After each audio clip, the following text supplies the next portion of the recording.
Bapak, Ibu, Saudara dan Saudariku, para konfrater semuanya yang berbahagia dalam Tuhan kita Yesus Kristus.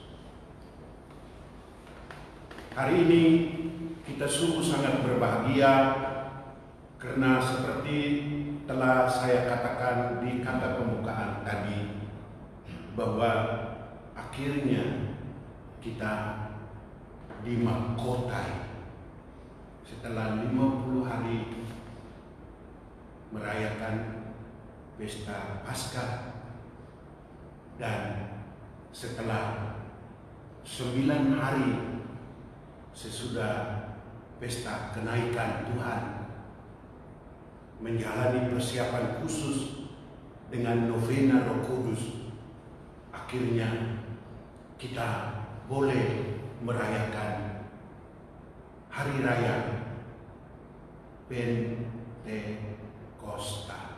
atau Pentakosta. Penta artinya 50 dan Kosta adalah perayaan.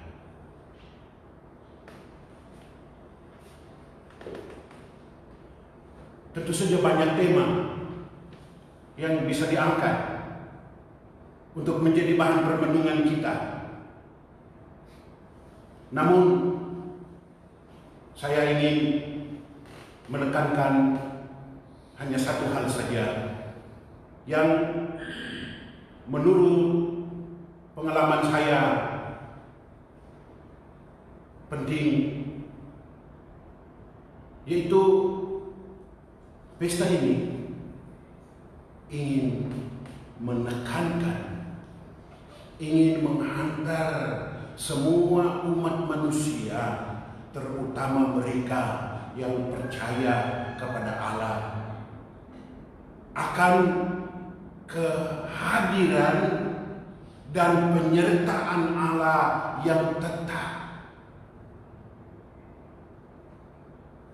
seperti yang dikatakan oleh Tuhan Yesus kepada para muridnya, "Aku mau menyertai kamu hingga akhir zaman." Nah, bagaimana Allah menyertai kita? Apa arti dan peran maknanya? Dan seberapa jauh kita mengalaminya?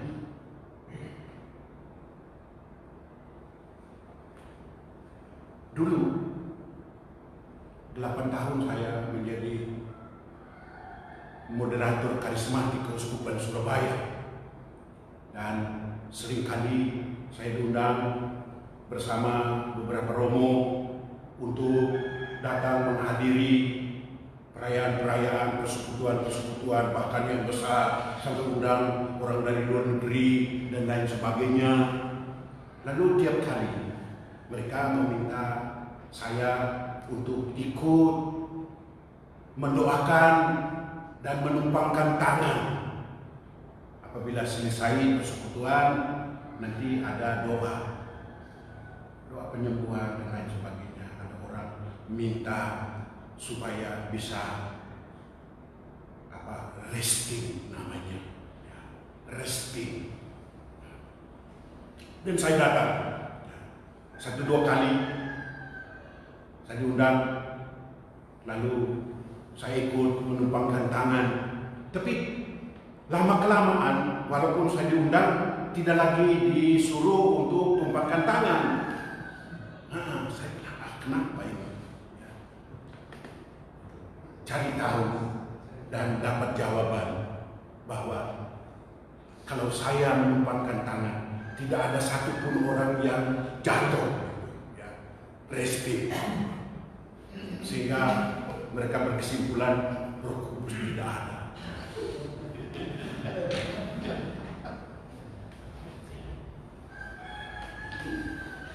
Sama juga hal yang sama, saya biasanya ikut selalu, mulai pertama di paroki, waktu mulai di sini di Gasangan, saya ikut persekutuan, dan tiap kali persekutuan, biasanya setelah itu mulai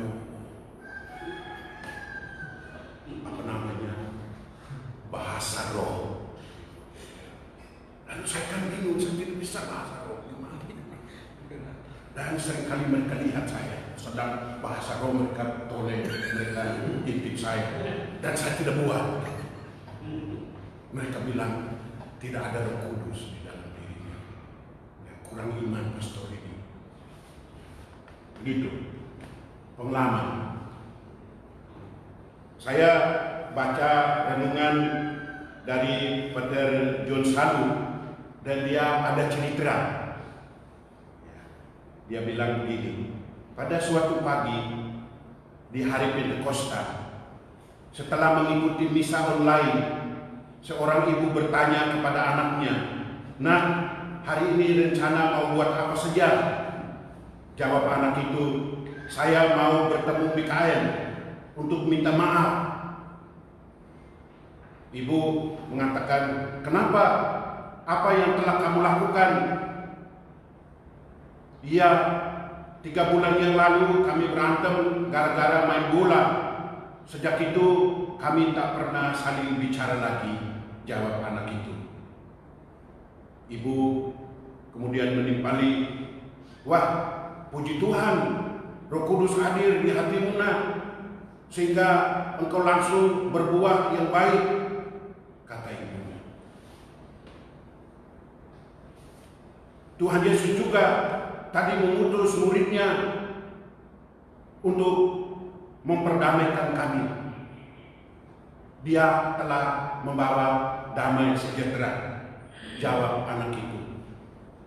Nah, ini mungkin cerita yang dikarang barangkali mungkin, tetapi untuk menunjukkan ya distingsi antara dua cerita sebelumnya dengan cerita ini, di mana mau menunjukkan kepada kita kehadiran Allah, penyertaan Allah yang sesungguhnya, yang menunjukkan kepada kita arti, makna, peran sebenarnya daripada Roh Kudus di dalam kehidupan kita manusia.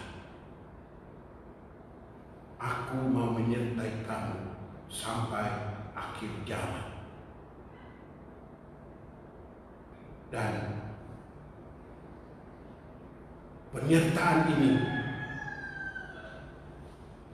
adalah salah satu tema besar yang ingin ditunjukkan kepada kita lewat perayaan Pentakosta ini. Bahkan ditunjukkan kepada kita dengan cara yang luar biasa, dengan cara ajaib, mukjizat besar.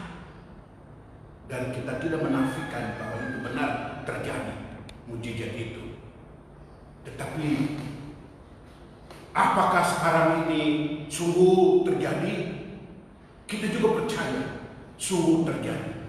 Tetapi kejadian yang boleh kita alami sekarang ini tidaklah sehebat, semulia seperti yang telah dialami oleh para rasul itu.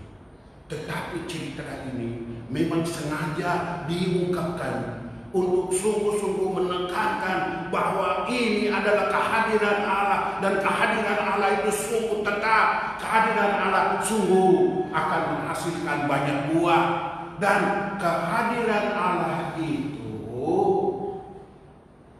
yang dikatakan tetap, yang dikatakan untuk selama-lamanya sampai akhir zaman, itu dimaksudkan supaya pada akhirnya semua manusia ini dapat mengalami seperti apa yang dikatakan oleh Tuhan Yesus, seperti apa yang diharapkan dan didoakan oleh Tuhan Yesus, agar kamu sempurna seperti Bapamu di surga sempurna adanya. Maka karena itu, saudara-saudara sekalian, kepada kita diperdengarkan juga bacaan kedua yang untuk hari ini mau menunjukkan kepada kita sebuah proses sebuah kehadiran Allah yang biasa, tetapi itulah yang kebanyakan kita boleh mengalaminya. Dan secara lebih jelas, bacaan kedua saya pilih dari Galatia, di mana di Galatia yang tadi kita baca adalah bab kelima. Tetapi sebelumnya Paulus telah menunjukkan manfaat akan kehadiran Allah yang tetap dan selamanya itu, ialah bahwa pada akhirnya di bab kedua ayat 20 Paulus berkata, bukan aku lagi yang hidup, tetapi Yesus yang hidup bagiku. Artinya apa? Artinya kehadiran Allah itu tidak hanya membuat kita makin hari makin bisa berbuah, bisa menghasilkan damai sejahtera, tetapi lebih dari itu, damai sejahtera yang tidak hanya secara jasmania, damai sejahtera yang tidak hanya di bumi ini, tetapi damai sejahtera yang selamanya, yaitu di surga kelak.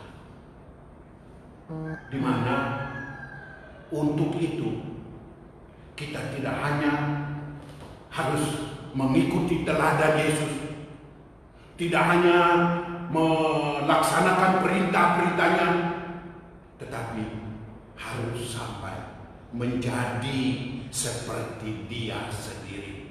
Sekurang-kurangnya bisa berkata seperti Paulus, bukan aku lagi yang hidup, tapi Yesus yang hidup. Karena bagi Allah Bapa, semua manusia yang berkenan kepadanya tidak ada selain Yesus, dan orang yang mempersatukan dirinya dengan Yesus. Maka karena itu, saudara dan saudari sekalian, saya pikir inilah hal yang barangkali dapat menjadi permenungan kita dengan merayakan hari raya Pentakosta ini, dengan bertanya diri, apakah sungguh Tuhan telah hadir di dalam diri dan hidupku? Apakah Roh Kudus itu sungguh berperan di dalam hidupku? Dan peran itu tentu saja tidak hingar-bingar, tetapi seperti yang dikatakan oleh Paulus dalam bacaan kedua tadi, bahwa apakah terjadi pertobatan, berubah dari manusia lama yang dikuasai oleh kedagingan kita, berubah menjadi manusia baru yang penuh dengan cinta kasih seperti Yesus Kristus. Itulah pertanyaan yang barangkali harus selalu menyertai kita, bahkan dalam seluruh kehidupan kita. Amin.